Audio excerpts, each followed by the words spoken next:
ሁላችሁም ነፍስ ይማር በሉ። ያሳዝናል። የምትመለከቱት ሕፃን ልጅ እንግዲህ የባህር ዳር መንበረ ስብዓት ቅድስት ሥላሴ ካቴድራል በሰብሱ ትነሳ ይመልሳ ቢሳ ዘይተሱ ከጀርባ የምትመለከቱት ሕፃን በትላንትናው ዕለት በአገልግሎት ላይ ያለ ህይወቱ ማለፉ ተሰምቷል። ይህ የቤስ ጫውታ ነው። ላችሁ ትሸለማላችሁ እዚሁ ጋር ቤት ውስጥ በኢቢኤስ እናመሰግናለን። እኔ ነፃነት እዚህ ከተከበረ ገና 3ኛው ቀን ነው። እኛ እሱ ረስተን የቤተሰብ ጨዋታ ማን ይምራ እሱ ይምራ እንትና ይሁን እገሌ ይሁን ብፁዕ ቅዱስ አቡነ ማትያስ የጠፉ እንደሚታወቀው እንግዲህ አባታችን አቡነ ማትያስ ከቅርብ ወራት ወዲህ በሚዲያው ጠፍተዋል። በዘንድሮ የጥምቀት በዓል ላይም አልተገኙም። ጎንደር ላይ ጥምቀት እንዴት በዘፈን ይከበራል የምትሉ ሰዎች በደንብ አድርጋችሁ ስሙኝ።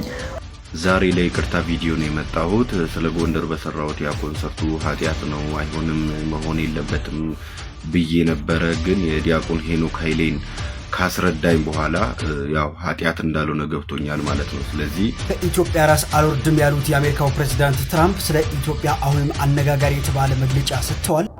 ሰላም ጤና ይስጥልኝ ውድና የተከበራችሁ የንክሆን ሚዲያ ቤተሰቦች እንደምን አላችሁ? እንደምስቆያችሁ እኔ አለሁ እግዚአብሔር ይመስገን። በያላችሁበት ሰላም ክርስቶስ ይብዛላችሁ። የተወደዳችሁ ውድ ቤተሰቦቻችን በድጋሚ እጅግ ሰበር በተለያዩ መረጃዎች ስብስቦች ተመልሼ መጥቻለሁ። እንግዲህ በዛሬ ቪዲዮ ከምናያቸው መካከል ቅዱስ አባታችን ቅዱስ ፓትርያርኩ ለምን ለጥምቀት በዓል ላይ አልተገኙም የሚለውን እንግዲህ መረጃዎች እየወጡ ይገኛሉ። የመረጃ ማስቀመጣችሁ ይሆናል። እንዲሁም ደግሞ ሰሞኑን በጣም እጅግ አነጋጋሪ የሆነው የዶናልድ ትራምፕ መግለጫ ለኢትዮጵያ ያደረጉት አነጋጋሪ መረጃ ሆኗል። ይህንን እናያለን። በተጨማሪ ነፍስ ይማርና ነፃነትን የሚተካ ሰው ተገኝቷል የተባለ ነው። አንድ ወንድም መጥቶ እንግዲህ በጣም እጅግ ብዙዎችን ያስገረመ ቪዲዮ አለ። ይህንን ማሳያችኋለሁ። ስለ ቤተሰብ ጨዋታ ማን ይመራል የሚል ታላቅ ውዝግብ ተነስቷልና እንግዲህ አብረን የምንሰማው ይሆናል። እንዲሁም አነጋጋሪ አስደንጋጭ የሆነ አንድ ቪዲዮ ተለቋል። ህዝበ ምዕመናን ሲሮጡ ይታዩበት ቪዲዮ። ይህንን በተመለከተ እናያለን። የአንድ 13 ዓመት ብላቴናም ህይወቱ እንዳለፈ የሰንበት ትምህርት ቤት ተማሪ የነበረ ህፃን እንግዲህ ህይወቱ እንዳለፈ እየተነገረ ይገኛል። እንዴት ሞተ የሚለውን መረጃ አስደምጣችኋለሁ። ሌላኛው በጣም እጅግ አነጋጋሪ የሆነው የሞጣ ቀራኒዮና የሽመልስ አስገራሚ ቪዲዮ ነው። ይህን ቪዲዮ እንግዲህ እውነት ነው ውሸት የሚለውን የምነግራችሁ ይሆናል። ወደዛ ከሚዳችን በፊት በቅድሚያ ሁለት እጅግ አነጋጋሪ የሆነ ቪዲዮዎች አሉ። ከንሶ እንጀምር። እንግዲህ የጎንደር ጥምቀትና እንዲሁም አንድ ወንድም ከበሮ ሲመታ የታየበት ምስል በጣም ብዙ ኦርቶዶክሳውያን ያነጋገረ ቪዲዮ ነው። ከነኚህ ከሁለት መረጃዎችን ጀምርና የአንዳንዱ መረጃዎችን በቅደም ተከተል የምንሰማቸው ይሆናል። ቪዲዮ ላይክ፣ ሼር ያርጋችሁ ጀምሩ። ቻናላችን ሰብስክራይብ አድርጉ። ወደ ቪዲዮ እንሂድ፣ ተከታተሉ። ስለዚህ ልጅ በጣም ብዙ ነገር ልናገር አስቤ ነበር። በጣም ብዙ ነገር ግንስ የትኛውም ነገር ይሄ ልጅ አልግልጽ ሲለኝ ተውኩት። ዝም ይሻለኛል ብዬ ይኸው ዝም አልኩኝ። የእውነቴን ነው የምላችሁ። ከ10 በላይ ቪዲዮ ሰርቼ ደልቻለሁኝ። ማርያምን ነው የምላችሁ። ለምን ካላችሁኝ በቃ የትኛውንም ነገር ሪከርድ አድርጌ ምናምን ሳዳምጠው ሊገልጽልኝ አልቻለም። ስለዚህ አጠፋሁት። ዝም ከማለት ውጪ ምንም ነገር የለም። ግን ይሄ ልጅ ያለበትን አፈላልገን ሁላችንም አቅማችን የቻለውን ብናደርግለት ምን ትላላችሁ? እስኪ ሁላችሁም ሐሳብ ስጡበት። ቪዲዮ እንመልከተው። የመንገድ መሪ ፈውስን ለመሜ ገብርኤል ስትመጣ። ስለዚህ የምናገረው ነገር አለ። ይሄን ቪዲዮ 10 ጊዜ ኮፕሊንግ አድርጉልኝ። እውነት እኔ ሰው ነኝ ህሊና አለኝ ምትል ለ10 ሰውም ሼር አድርጉልኝ።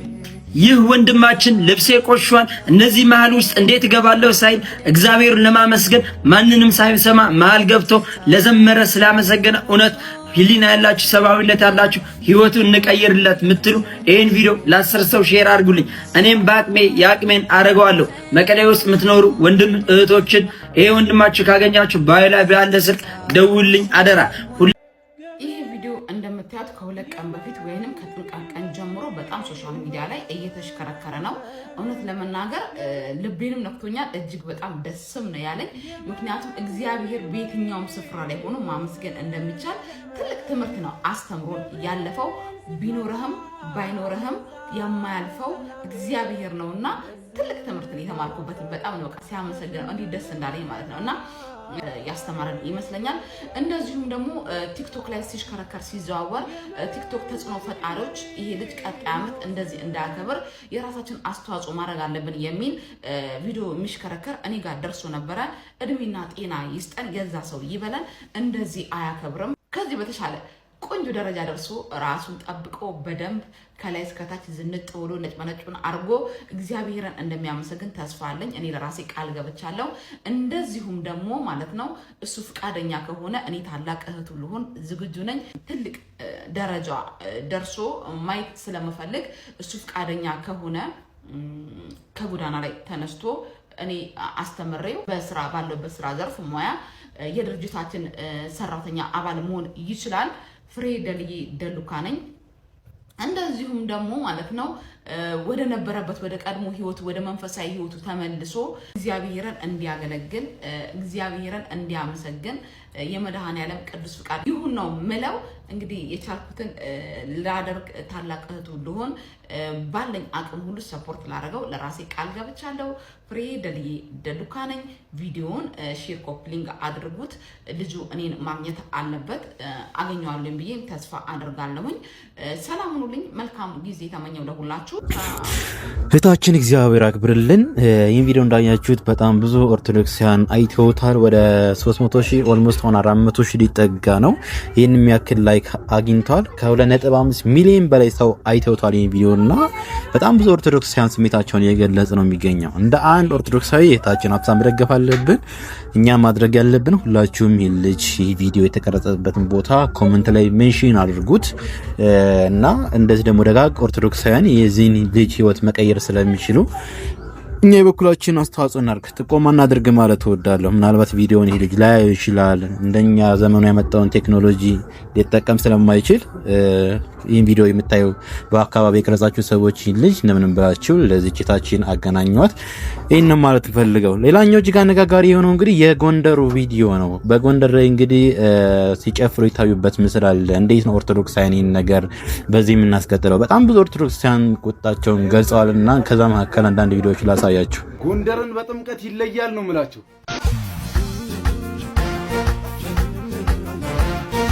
የጀግናው የቴዎድሮስ ሀገር ጎንደር አንቺን ነው እንደዚህ የተመለከትኩት። እንደው በመቤቴ ማርያም ይሄንን ቪዲዮ 50 መቶ ጊዜ በደንብ ኮፒ ሊንክ ሪፖስት አድርጉልኝ። አንቺ ኢየሩሳሌም ባንቺ የተደረገው ድንቅ ተአምር በሰዶምና በገሞራ ተደርጎ ቢሆን እስከ ዛሬ በኖሩ ነበር አለ ጌታ። ያቺ 44ቱ ታቦት ምድር ጎንደር፣ ያቺ የጀግኖች ነገስታት መፍለቂያ ጎንደር፣ ያቺ ባለብዙ ሺህ ታሪክ ባለቤት ጎንደር ልጆቿን በክብር ሰብስባ ለጌታዋ ስትዘምር ማየት ናፍቆን ስትጨፍር ተመልክተናት እግዚአብሔርን ነው የምላችሁ ማርያምን ከፍቶ ነው። ከአራቱም ማዕዘን ከሀገር ውስጥም ከውጭም ተሰባስባችሁ የእግዚአብሔርን ታቦት ልታከብሩ ጎንደር ላይ የተገኛችሁ ወንድም እህቶቼ ሆይ ትናንት አዲስ አበባ ላይ በተለያዩ የሀገራችን ክፍል ሊደረጉ የነበሩ የሙዚቃ ድግሶችን የሙዚቃ ኮንሰርቶችን አይሆንም በጌታ ቀን አይሆኑም በእግዚአብሔር ቀን እግዚአብሔር ሊዘመርለት እንጂ ሊዘፈንለት አይገባም ብለን የተቃወምን አልነበረ ወይ? ታዲያ በእኛ ታሪካችንን ማወቅ ባቃተን ልጆቿ ቤተ ክርስቲያን ስም ሲወጣላት አይበሰጫችሁም? አይከፋችሁም? ጎንደር ላይ ያላችሁ ሊቃውንተ ቤተ ክርስቲያን በአራቱም የሀገራችን ክፍል በሰሜን፣ በደቡብ፣ በምስራቅ፣ በምዕራብ እንዲሁም በሀገር ውስጥም ከሀገር ውጭም ያላችሁ ሊቃውንተ ቤተ ክርስቲያን እኔ ትንሽ ነው ድምፄ፣ የእናንተ ድምፅ ግን ኃይል አለውና ተናገሩ።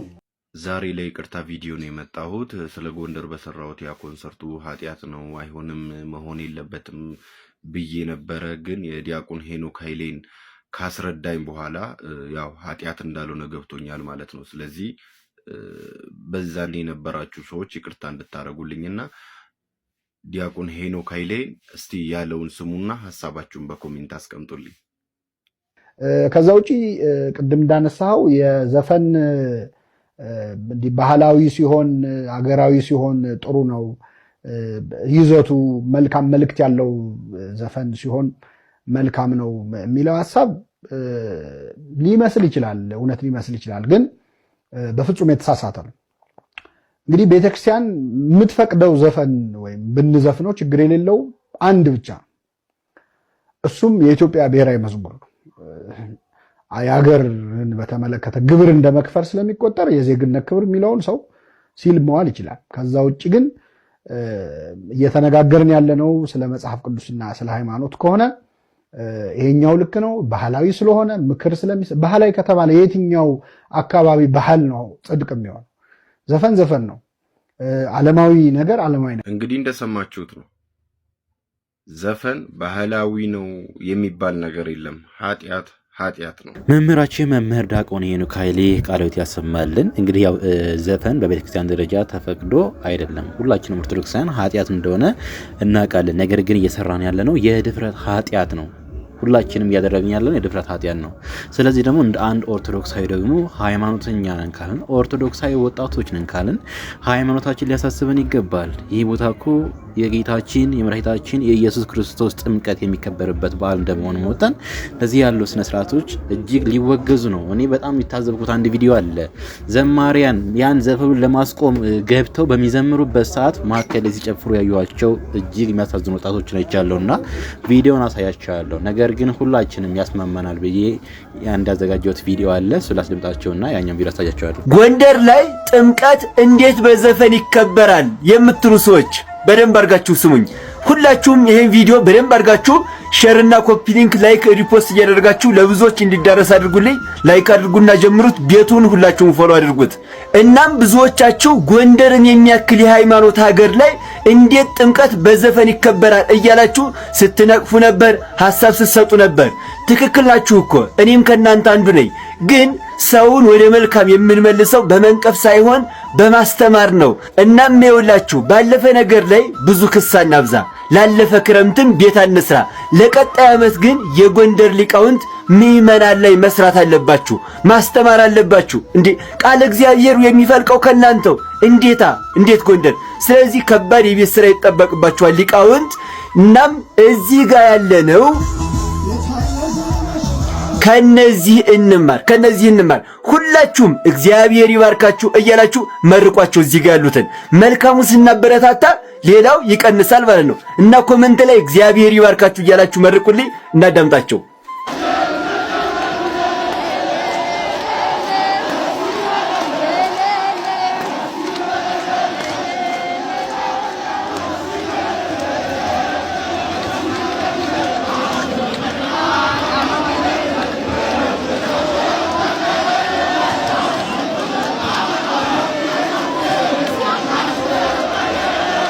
እግዚአብሔር ሁላችንንም ለዓመቱ ያደርሰን። እግዚአብሔር ይባርካችሁ። እዚህ ጋር ያለነውም ከነዚህ እንድንማር እግዚአብሔር ይርዳን። ወንድማችን ቃለ ሕይወት ያሰማልን። ያለፈው አልፏል፣ ለቀጣዩ መሰራት አለበት ከሚለው አንጻር ሁላችን ልናስብበት ይገባል። እዚህ ቦታ ላይ እንደውም ይልቁንም አእላፋ ዝማሬ በዚህ ቀን መዘጋጀት አለበት። እዚህ ያሉ ፕሮግራሞችን ስናዘጋጅ ነው እንደዚህ ያለ ሰይጣናዊ ስነ ምግባርን ማጥፋት የምንችለው ብዬ አስባለሁ።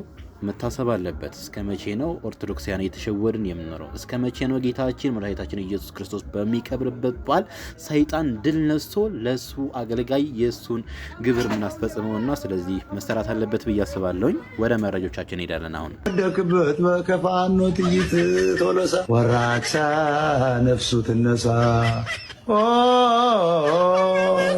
አንተ ከይሲ ይመልስ አብዲሳ ዘይተንሱ ሰዲድ ወደ አማራ ክልል አንበሳ ፋኖ አንበሳ ተከለለውሳ ወራክሳ ወመደክሳ። ጋይስ እንደሰማችሁት ነው። ቃላቱን ባላስደምጣችሁ በጣም እጅግ ደስ ይለኝ ነበረ። ነገር ግን ቃላቱን ካልሰማችሁት ቪዲዮ ለምን እንዳመጣሁት አይገባችሁም ብዬ ነው ያስደመጥኳችሁና እንደምታዩት ይህ ቪዲዮ እንግዲህ በዚህ ሰዓት በጣም እጅግ መነጋገሪያ የሆነ በጣም በብዙዎች ዘንድ እውነት መስሏቸው እንደው ተገርመው እንደውም እንደ መሳቅም ነገር እያዩ በጣም ብዙ ነገር ለማለት ሲሞክሩ አይቻለሁ። በመጀመሪያ በቅድሚያ ይህ ቪዲዮ ኤአይ ቪዲዮ ነው። ሁለተኛ ሲቀጥል ደግሞ ይህ ግለሰብ እንደምታውቁት ሞጣ ቀራኒዮ ነው። የቤተክርስቲያናችንን ልብስ በመልበስ ካህናቱ የሚለብሱትን ጥምጣም በማድረግ እንደዚህ ያሉ ስራዎችን እየተሰሩ ያየን ደግሞ እውነት የመሰላቸው ግለሰቦች ዞሮ ቅድስት ቤተክርስቲያን ነው እየሰደቡ ያሉት። በእኛ በኦርቶዶክሳውያን ነው እያዘኑ ያሉት። እውነት የመሰላቸው የሚያውቁት ሳይሆን እውነት የመሰላቸው ያሉ እውነት በዚህ ቪዲዮ እውነት ነው ብለው ያመኑ ቅድስት ቤተክርስቲያን ነው እየሰደቡን ያሉትና ስለዚህ ከዚህ አንጻር ቪዲዮ ኤአይ ቪዲዮ እንደሆነ ሁላችሁም ልታውቁና ልትረዱ ይገባል ብዬ አስባለሁ። ቃላቶቹም ኤአይ ናቸው። ኤአይ ናቸው እና በጣም እጅግ የሚያሳዝን ነገር ነው። ቴክኖሎጂ በዚህ ርቀት ልክ ነው እየተጓዘ ያለውና እኛም ከሶሻል ሚዲያ እኩል እናስብ፣ ሁሉን ነገር ደግሞ እውነት ነው ብለን እነዚህ ያሉ ነገሮች በጣም ብዙ ሰዎች ስለሚያጋጩ ስለሚያባሉ ብዙ ሰዎች ቂም ሊይዙ ስለሚችሉ በእንደዚህ ያሉ ቪዲዮዎችን በደንብ አድርገን እውነት ወይስ ውሸት የሚለውን ከመፍረዳችን በፊት ማጣራት አለብን ብዬ አስባለሁ። ቪዲዮ ይሄ ፍጹም ከእውነተኛ ቪዲዮ የራቀ ነው፣ ውሸት ነው ማለት ነው።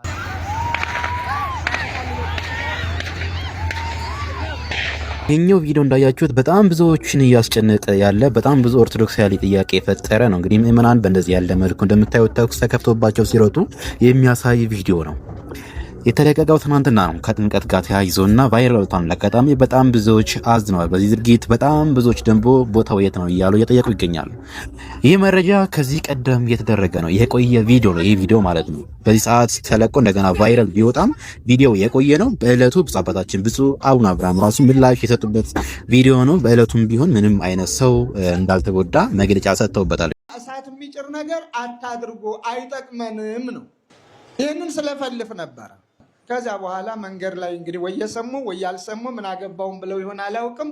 እነሱ ባደረጉት ነገር ትንሽ መጫጫህም አንድ ቦታ እንደነበረ ሰምቻለሁ። ማይሰማ ድምፅም እንደተሰማ ጥሩነቱ ሰው አልሞተም፣ በጊዜውም የቆሰለ የለም ተብያለሁ። ግን ምን ሲል ተጀምሮ ልጄ በሄደበት ምን ሲል ጩኸት እሰማለሁ አይደል ያለች እናት። ታቦታቱን በምናከብርበት እግዚአብሔርን በምናመሰግንበት ማያስፈልግ ድምፅ መስማት የለብንም። ያዘው ልቀቀው የሚባል ነገርም መፈጠር የለብንም። ለሁሉም ሜዳ አለው፣ ለሁሉም። አሁን ታቦተ ሕጉን ይዘን እግዚአብሔርን እያከበርን ባለንበት የልቅሶ አደባባይ ብናደርገው ምን ይባላል? እዚህ መሰማት ያለበት ድምፅ ዝማሬ፣ ልቅሶ እስቲ ንገሩ፣ ምንድነው መሰማት ያለው? ይህ መረጃ የቆየ ቪዲዮ ነው ማለት ነው።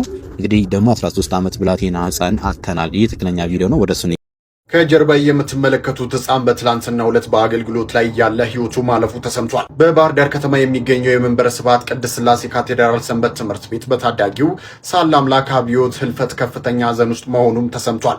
በካቴድራሉ የማዕከላዊ ሕፃናት ክፍል ውስጥ በንቃት ሲያገለግል የቆየው ታዳጊ ሳለ አምላክ አብዮት ባጋጠመው ድንገተኛ አደጋ በ13 ዓመቱ ከዚህ ዓለም ድካም አርፏል። የታዳጊው የሽኝት መርሃ ግብር ዛሬ ጥር 13 ቀን 2018 ዓ.ም ቤተሰቦቹ፣ ወዳጅ ዘመዶቹና የሰንበት ትምህርት ቤት ጓደኞቹ በተገኙበት በባህር ዳር መንበረ ስብሐት ቅድስት ሥላሴ ካቴድራል በጸሎተ ፍትሐት እንደሚፈጸም ተነግሯል። ኦኬ ኦርቶዶክሳውያን መረጃው እንደሰማችሁት ነው። ይህኛው ብላቴና በባህር ዳር ጣና ሐይቅ ገብቶ ህይወቱ ያለፈ ብላቴና ነው። በጣም እጅግ የሚያሳዝን ነገር ነው። እውነት ለመናገር ገና የ13 ዓመት ህፃን ልጅ ነው። ቤተሰቦቹ እንኳን ያልጠገቡት ህፃን ልጅ ነው። ምንም ማድረግ አይቻልም። እግዚአብሔር ፈቀደው ሆኗል። ነፍስ ይማር፣ ነፍሱን በአጸደ ያኑርልን። ለመላው ቤተሰቦቹ ወዳጅ ዘመዶቹ መጽናናት እመኛለሁ። ወደ ብፁዕ አባታችን ብፁዕ አቡነ ማትያስ እንሂድ። ብፁዕ አባታችን ብፁዕ አቡነ ማትያስ ለምንድነው ጥምቀት ላይ ያልተገኙት የሚሉ መረጃዎች እየወጡ ነበርና ምላሽ ተሰጥቷል። መረጃው ላስደምጣችሁ። ብፁዕ ቅዱስ አቡነ ማትያስ የት ጠፉ? እንደሚታወቀው እንግዲህ አባታችን አቡነ ማትያስ ከቅርብ ወራት ወዲህ በሚዲያው ጠፍተዋል። በዘንድሮ የጥምቀት በዓል ላይም አልተገኙም። ምእመኑም እንግዲህ አባታችን የጠፉ እያለ እየጠየቀም ይገኛል። እናም ቲክቫ ባጋራው መረጃ አባታችን የጠፉበት ምክንያት በቅርቡ የመውደቅ አደጋ ገጥሟቸው በሕክምና እየተረዱ ነበረም። በዚህም በሙሉ አቅም ምእመናንን መባረክ ስለሚጠበቅባቸው ያንን ለማድረግ የሚያስችል የጤና ሁኔታ ላይ አይደለም ያሉት። በዚህም ቅዱስነታቸው በገጠማቸው መጠነኛ ህመም ነበረም በቂ ሕክምና አግኝተው አሁን ላይ በጥሩ ሁኔታ ላይ እንደሚገኙና ህዝቡንም በጸሎታቸው እየባረኩት መሆኑን የአባታችን የቅርብ ሰዎች ለቲክቫ ኢትዮጵያ ሀሳባቸውን አጋርተዋል። ብፁዕ አባታችን ብፁዕ ወቅዱስ አቡነ ማትያስ በረከታቸው ይደርብን፣ እግዚአብሔር ጨርሶ ይማራቸው። እንግዲህ ያው በጤና እክል ሁኔታ ነው ያልተገኙት የሚል መረጃዎች እየወጡ ይገኛሉ። አሁንም ማስለምጣችሁ በኤቢኤስ ጉዳይ የተፈጠረ ውዝግብ አለ። ነፍሱን ይማርና በናጻነት ነፂ ከተቀበረ ገና 3ኛው ቀን ነው። እኛ እሱን ረስተን የቤተሰብ ጨዋታ ማን ይምራ እሱ ይምራ እንትና ይሁን እገሌ ይሁን እያለን እሱን ረስተን ጭንቀታችን የቤተሰብ ጨዋታ ሆኗል። ይሄ ጉዳይ ሰዓቱ ባይሆንም ስለዚህ ጉዳይ ይወራ ከተባለ ግን ሊቨርፑል ለዲያጎ ጆታ እንዳደረገው ኢቢኤስ ቲቪም የቤተሰብ ጨዋታን ጫማውን ቢሰቅል ማለትም ከአየር ሰዓት ላይ ቢያግዱ የተሻለ ነው ብዬ አስባለሁ። ስቱዲዮን ቀይረውት ስሙንም ብቻ የቤተሰብ ጨዋታ የሚለውን ገጽታ ቀይረው በሌላ አይነት መንገድ ቢመጡ የተሻለ ይመስለኛል። ከዚህ በፊት ኮሜዲያን እሸቱ ሞክሮ ነበረ። እሱ ሞክሮ ስላልተሳካ ሜቢ ሌላም ሰው ቢሞክረው አይሳካም ማለት አይደለም። ግን ይህ ፕሮግራም እኔ እንደ ግል ቢታገድና ጫማውን ቢሰቀል የተሻለ ይመስላል።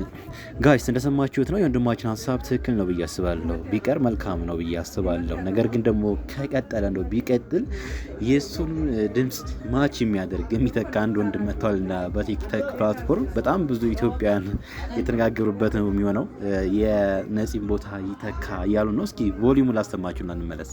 ይህ የቤስ ጫውታ ነው ላችሁ ትሸልማላችሁ እዚሁ ጋሼ ቤት ውስጥ በኢቢኤስ እናመሰግናለን። እኔ ነፃነት ማለት አንዱ ዓለም ነኝ።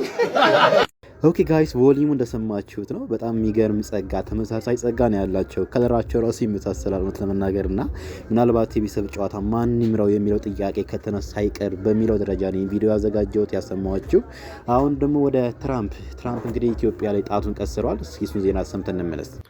አረ ወገኖቼ ዶናልድ ትራምፕን ሰማችኋቸው? አሁን በዋይት ሀውስ የሰጡት ያለው መግለጫ አንደኛ ዓመታቸው በማስመልከት በተለያዩ ጉዳዮች ላይ መግለጫ ሰጡ። የኢትዮጵያን የአባይ ግድብና የግብፅን ጉዳይ አንስተው ነበር። አሁን በጣም አስገራሚ ናቸው። ትራምፕ ግብፅና ኢትዮጵያ በግድቡ ምክንያት ሊዋጉ ነበር ብለው ንግግራቸውን ጀምረው ያሉትን እስኪ ባጭሩ ልንገራችሁ። ትራምፕ ስላስገረመኝ እንደው አናገራቸውንም እና ቪዲዮውን ፌስቡክ ላይ ክሊፕ አድርጌ ያስቀምጥላችኋለሁ ቲክታክ ላይ ስለማይቻል። ግን እሳቸው ግን ያሉትን ለመግለጽ ያክል ግብፅና ኢትዮጵያ በግድብ ምክንያት ሊዋጉ ነበር፣ እኔም እንዲያቆሙ አደረግኳቸው። አሁንም ጉዳዩን መፍታት አለብኝ፣ ምክንያቱም ናይል ከተባለው ትንሽ ወንዝ የሚመጣውን ፍሰት የሚያስቆም ግድብ ኢትዮጵያ ውስጥ ገነቡ።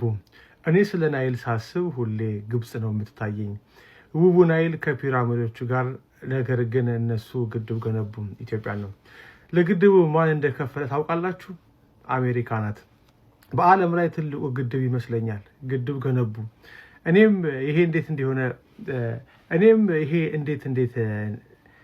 ይሄ እንዲሆን እንዴት ፈቀዳችሁ አልኩኝ። ለምን እኛ ይሄ እናደርጋለን? እኛንን ፋይናንስ ያደረግነው። ይህች ሀገር አላውቅም፣ ምናልባት ሪፐብሊካን ፕሬዚዳንት ይሆናል፣ ግን አይመስለኝም የከፈለው ዲሞክራት ይመስለኛል። ግን እንዴት ያለ አስከፊ ነገር ነው። ስለዚህ ግብፅ በመሰረቱ በናይል ላይ በቂ ውሃ የላትም። እናም ያንን ውሃ ለብዙ ነገሮች ይጠቀሙበታል፣ ለመዝናኛ፣ ለጉዞ፣ ለቱሪዝም፣ ለሁሉም ነገር ማለቴ አላውቅም። ትልቅ ግድብ አላቸው። አሁን ያንንም ጉዳይ መፍታት አለብኝ ሲሉ ነው ትራምፕ በኢትዮጵያና በግብፅ ጉዳይ ላይ የተናገሩት። ንግግራቸውን በአጭሩ ፌስቡክ ላይ ተመልከቱት። ከኢትዮጵያ ራስ አልወርድም ያሉት የአሜሪካው ፕሬዝዳንት ትራምፕ ስለ ኢትዮጵያ አሁንም አነጋጋሪ የተባለ መግለጫ ሰጥተዋል። አንደኛ ዓመት የስልጣን ዘመናቸው ያከበሩ የሚገኙት ዶናልድ ትራምፕ በአንድ ዓመት ያከናወኗቸው ስራዎች በተመለከተ ምሽቱን መግለጫ ሰጥተዋል። በዚህ መግለጫቸው ታዲያ የህዳሴ ግድብ በተመለከተ የተናገሩት ንግግር እጅግ አነጋጋሪ ሆኖ ተገኝቷል። ትራምፕ በዚህ ንግግራቸው ኢትዮጵያ ትልቅ ግድብ አላት፣ ግድቡ ፋይናንስ ያደረግነው እኛ ነን። ናይል ሲባል የማውቀው ግብፅ ነው። ነገር ግን ግብጾች በቂ የውሃ መጠን የላቸውም። በህዳሴው ምክንያት ኢትዮጵያና ግብፅ ወደ ጦርነት ሊገቡ ነበር። ነገር ግን እኔ ወደ ጦርነት እንዳይገቡ አድርጊያለሁ። አሁንም አንድ ነገር ማድረግ አለብኝ ሲሉ እንግዲህ ተደምጠዋል። ታዲያ እናንተስ በፕሬዝዳንቱ ንግግር ምን ትላላችሁ? ሀሳባችሁን አጋሩ። ለተጨማሪ መረጃዎች ፎሎ እያደረጋችሁ ቤተሰብ መሆናችሁ አዘንጉ። መስቀል ላይ ስውሯ ማርያም፣ ጻድቃኔ ማርያም፣ ኪዳነ ምሕረት እናቴ እያለን ጽፈን የምንሸጥ ሰዎች፣ ገዝተንም ደግሞ አንገታችን ላይ የምናስር ሰዎች ይህ ድርጊታችን በመጽሐፍ ቅዱስም ሆነ በቤተ ክርስቲያን አስተምሮ ይፈቀዳል ወይም ይደገፋል ወይስ አይደገፍም የሚለውን ዛሬ የምናየው ይሆናል። ነገር ግን ይህ ቪዲዮ ቫይራል ሊወጣ የሚገባ ወሳኝ ቪዲዮ ስለሆነ በተለይ በማወቅም ሆነ ባለማወቅ አንገታችን ላይ እንደነዚህ አይነት መስቀሎችን አስሮ ለሚገኙ ምዕመናን ሊደርስ የሚገባ ቪዲዮ ስለሆነ በዚህ 3 ሰከንድ ውስጥ ሼር፣ ኮፒ ሊንክ፣ ሪፖስት፣ ላይክ አድርጋችሁ ተመለሱ። በጣም ጥሩ። ሰሞኑን ጥምቀት ከመሆኑም አንጻር እንደነዚህ አይነት ነገሮች የሚስተዋሉ ወይም የሚጠበቁ ነገሮች ናቸው። በተለይ ሚኒባስ ላይ ሞንታርቦ ሰቅለው ይህ በገዳሞች አባቶች የተባረከ ስውሯ ማርያም፣ ጻድቃኔ ማርያም ተብሎ የተጻፈበት መስቀል ነው፣ በዚህ ታገኛላችሁ እያሉ ሲሸጡ በጣም እናስተውላለን። እና በእርግጥ እንደነዚህ አይነት ምስክሮችን ገዝተን አንገታችን ላይ የምናስረው ለነዛ ቅዱሳን ጻድቃን ሰማዕታት ካለን ፍቅርና አክብሮት አንጻር እንደሆነ እረዳለሁ። ነገር ግን ምንም ብናከብራቸውም ብንወዳቸውም ከቤተ ክርስቲያን ሕግ፣ ስርዓት፣ ደንብ ውጭ በሆነ መንገድ ግን እንደዚህ አይነት ነገሮችን ማድረግ ከነዛ ቅዱሳን በረከት አይሰጠንም። ገባችሁ? ምንም ቢሆን ምንም ከቤተክርስቲያን ሕግ በላይ ልንሆን ስለማንችል። ስለዚህ ታዲያ ቤተክርስቲያን ስለዚህ ነገር ምን ትላለች ካላችሁ ግልጽ ነው። ይህ በቤተክርስቲያንም ሆነ በመጽሐፍ ቅዱስ አስተምሮ አይፈቀድም። ምክንያቱም ጌታችን ሲሰቀል መስቀሉ ላይ የተጻፈው አንድ ቃል ብቻ ነው። እሱም ይህ የአይሁድ ንጉሥ ነው ወይም አጥሮ ሲጻፍ ኢንሪ የሚለው ቃል ብቻ ነው። ነገር ግን ከዛ ውጪ የቅዱሳን የጻድቃን የሰማዕታት እንዲሁም የእመቤታችን ስም መጻፉ መጽሐፍ ቅዱሳዊ ማስረጃ ስለሌለውና የሚያመለክተውም ነገር ስለሌለ አይፈቀድም፣ አይደገፈም ማለት ነው። ሲቀጥል መስቀሉ የጌታችን የመሬታችን ኢየሱስ ክርስቶስ ወይም ክርስቶስ ብቻ ነው የተሰቀለበት። ስለዚህ ቅዱሳን ጻድቃን ሰማዕታት መጻፉ አግባብ የሆነ ነገር ስለማያመጣ ይህ በቤተክርስቲያን አይፈቀድም ማለት ነው። ሌላ ደግሞ አንድ ፋሽን አለ በጣም የሚያስገርመኝ ማለት ነው። በተለይ ደብረ ሊባኖስ ተክለ ሃይማኖት የሄዳችሁ ሰዎች በብዛት እዛ ታስተውሉታላችሁ ብዬ አስባለሁ። አንድ ጥቁር መስቀል አለ። በወስፌ ይሁን በምን እንደሆነ አላውቅም፣ ስማቸውን ወይም ደግሞ የሚወዱትን ሰው ስም እያጻፉ በስጦታ መልክ ለሰው ሲሰጣጡ አይቼ ነበረ። ይህ በጣም ትልቅ ነውር ነው በነገራችን ላይ። ምክንያቱም እኛ እኮ እንደ ኃጢአታችንና በደላችን እንኳን ስማችን መስቀል ላይ ሊጻፍ ቀርቶ በሰው አፍ እንኳን ሊጠራ አይገባም ነበር። ነገር ግን እግዚአብሔር በምሕረቱና በቸርነቱ ኃጢአታችን በደላችንን ሸፍኖ አስተሰርዮ ይቅር ብሎልናል አይደል? ስለዚህ እንደዚህ አይነት ድፍረት ባንዳፈር በጣም ደስ ይለኛል። ይህ በጣም ነውር ነገር ነው። ስለዚህ ስማችሁን መስቀል ላይ አጽፋችሁ አንገታችሁ ላይ የምታስሩ ሰዎች ከእንደዚህ አይነት ድርጊት ተቆጠቡ እላለሁ። ምናልባት ማስተካከል ካለብኝ ትክክልም ካልሆነ የምትቃወሙትም ወይም ያልገባችሁም ነገር ካለ ኮመንት ላይ ጻፉልኝ፣ እጠብቃለሁ። አመሰግናለሁ። ኢየሱስ ምትል ከሆነ ኢየሱስ እንዳዳነ የምታምን ከሆነ ለምን ወጣ ይሉኛል። ወሳኝ ጥያቄ ነው። ትክክል ነው። እውነታቸውን ነው። ለምን ወጣው? ከእንትን ለምን ወጣው? ከፕሮቴስታንት ቤተ እምነት ለምን ወጣው? አየህ፣ ከፕሮቴስታንት ቤተ እምነት የወጣሁት የገላትያ 5:20 ሐሳብ ገዝቶኝ ነው። ዮኒ መጽሐፍ ቅዱስ ገዝቶኝ ነው። የገላትያ 5:20 አንብበው ከፈለክ። ገላትያ 5:18 ጀምሮ ስታነበው በጣም አስደንጋጭ የሆነ ነገር ነው የሚነግርህ። አስደንጋጭ የሥጋ ሥራ የተገለጠ ነው በሚለው ሳቤ ውስጥ ማለት ነው። የሥጋ ሥራ የተገለጠ ነው በሚለው ሳቤ ውስጥ ብዙ ነገር ከነገረን በኋላ መከፋፈል፣ መለያየት፣ መናፍቅነት፣ ስካር፣ አድመኝነት ይልና ከዛ በኋላ ምን እንደሚል ታውቃለህ? እኔ እንደወጣበት ያደረገኝና ያስደነገጠኝ ልንገርህ። መለያየትና ይላል መለያየትና መናፍቅነት ካለ በኋላ ምን እንደሚል ታውቃለህ? ምን እንደሚል ታውቃለህ? እንዲህ የሚያደርጉት መንግሥተ ሰማያት አይወርሱም ይላል።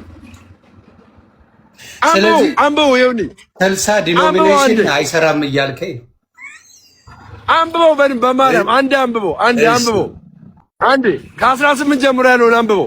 ኦኬ ምን ይላል? በመንፈስ ብትመክሩ ግን ከሕግ በታች አይደላችሁ። የሥጋ ሥራም የተገለጠ ነው፣ እርሱም ዝሙት፣ ርኩሰት፣ መዳራት፣ ጣዖትን ማምለክ፣ ሟርት፣ ጥል፣ ክርክር፣ ቅናት፣ ቁጣ፣ አድመኝነት፣ መለያየት፣ መናፍቅነት፣ ምቀኝነት፣ መግደል፣ ስካር፣ ዘፋኝነት ይህንም የሚመስል ነው። አስቀድሜ እንዳልኩ እንደነዚህ ያሉ የሚያደርጉት የእግዚአብሔርን መንግሥት አይወርሱም። የመንፈስ ፍሬ ግን አይደለ? በቃ አየህ፣ እዛ ላይ ምን አለ መሰለ? መለያየት አለ፣ መናፍቅነት አለ። መለያየትና መናፍቅነት በንስሐ አትመልሰውም። አንድ ካልሆንክ ገባ፣ ብትሰክር፣ ዝሙት ብትሰራ፣ የተለያየ ነገር ብታደርግ በንስሐ ትመለሳለህ። መለያየትና መናፍቅነት በንስሐ አትመልሰውም። ለምን? የስህተት ትምህርት ነው። የለያየህ የስህተት ትምህርት ነው። አንድ ያልሆነ ትምህርት ነው የለያየህ። እኔ የምነግርህ ማለት ነው የሙሉ ወንጌል ፓስተር የመሰረተ ክርስቶስን አድሚኒስትሬሽን መቆጣጠር አይችልም። ወጪ ገቢውን ሪፖርቱ ኦዲት ማድረግ አይችልም። ምን አገባ ይባላል። ቶሌላ ልጨምርልህ። የሙሉ ወንጌል አማኝ መሰረተ ክርስቶስ ሄዶ ስብሰባ መካፈል አይችልም። የኛ አባል አይደለም ይባላል። ይሄ መለያየት ነው ወንድሜ፣ መለያየት። የኛ አባል አይደለም ውጣልን ነው የሚሉህ። ልንገርህ፣ ውጣልን አናቅም ይሉሃል። እንደኔ በጌታ እኮ ነኝ ብትላቸው አናቅም የነው አባልነት ይሉሃል። በጌታ አባልነት የት ነው ይሉሃል። ዋው አያርም አባል። ስለዚህ ይሄ መለያየት ማለት ነው መንግስተ ሰማያት እንዳትገባ ያደርጋል። እና ወደ ኦርቶዶክስ ለምን መጣ? ኦርቶዶክስ አንድ ዶግማ ነው ያላት። አንድ ዶግማ እሱን አውቃለሁ። ያ አንድ ዶግማ በአምስት አማረ ምስጢር የተቀመጠ ነው። እርሱም ስለማ ብቻ የሚናገር መሰለ ዮኒዬ? ስለ ኢየሱስ ክርስቶስ ነው የሚናገረው። ስለ ማርያም አይናገርም። ስለ መላእክት አይናገርም። ስለ ቅዱሳን አይናገርም። ስለ አንዱ ስለ መድኃኒታችን ስለ ኢየሱስ ክርስቶስ ነው የሚናገረው። አይታል። የሃይማኖታችን መሰረት ኢየሱስ ክርስቶስ ነው። እንዴት አትለኝም? ሚስጥረ ስላሴ አለ። ታውቃለህ? ሰምተሃል? ሚስጥረ ስላሴ ውስጥ ሚስጥረ ወልድ ሆኖ ማን ነው ያለው? ኢየሱስ ክርስቶስ። ሚስጥረ ስጋዊ ይባላል። ሚስጥረ ስጋዊን የምትማረው ስለማን ነው? ስለ መድኃኒታችን ስለ ኢየሱስ ክርስቶስ። ሚስጥረ ጥምቀትን ማን ያስተማረ? መጽሐፍ ቅዱስ ላይ ማን ያስተማረ? ሚስጥረ ቁርባንን ማን ያስተማረ? ኢየሱስ ክርስቶስ። ሚስጥረ ትንሣኤ ሙታን አለ። ሞት እንድል አድርጎ የተነሳው ማን ነው? ማን ነው ሞት እንድል አድርጎ የተነሳው? ከዚህ ሌላ ምን ትፈልጋለህ ወንድሜ?